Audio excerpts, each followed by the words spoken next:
Ang matapobreng matanda.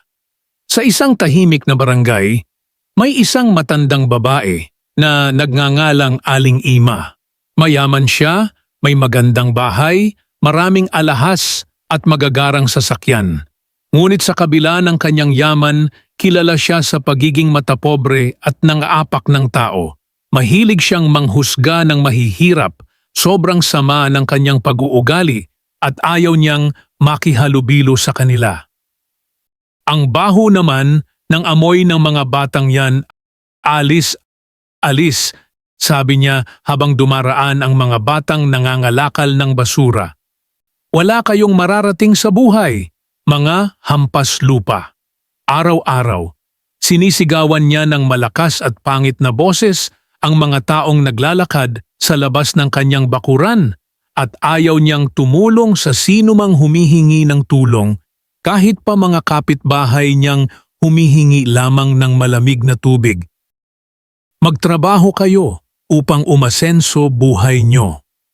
Isang gabi, habang umuulan ng malakas, naputol ang kuryente sa buong barangay. Walang ilaw at lubog sa baha ang ilang kalye. Biglang may kumatok sa bahay ni Aling Ima. Aling Ima, tulungan niyo po kami. May sakit po ang bunso ko at hindi makalakad sa baha, pakiusap ng isang ina. Humayo kayo. Hindi ako ospital. Maghanap kayo ng ibang matutuluyan. Galit na sigaw niya. Ngunit kinabukasan, nadulas si Aling Ima sa basa niyang hagdan at napilay. Walang kasama sa bahay, walang kuryente, walang signal at walang tumutulong sa kanya.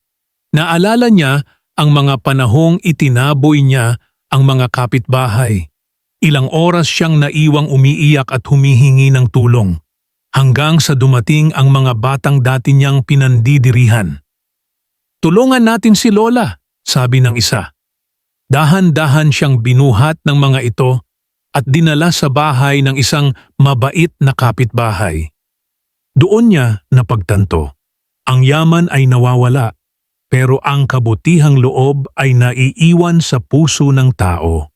Mula noon, naging mabait at mapagkumbaba na si Aling Ima. Aral. Huwag manghusga ng kapwa batay sa kanilang estado sa buhay. Lahat ay may halaga, at ang kabutihan ay laging bumabalik sa nagbibigay nito.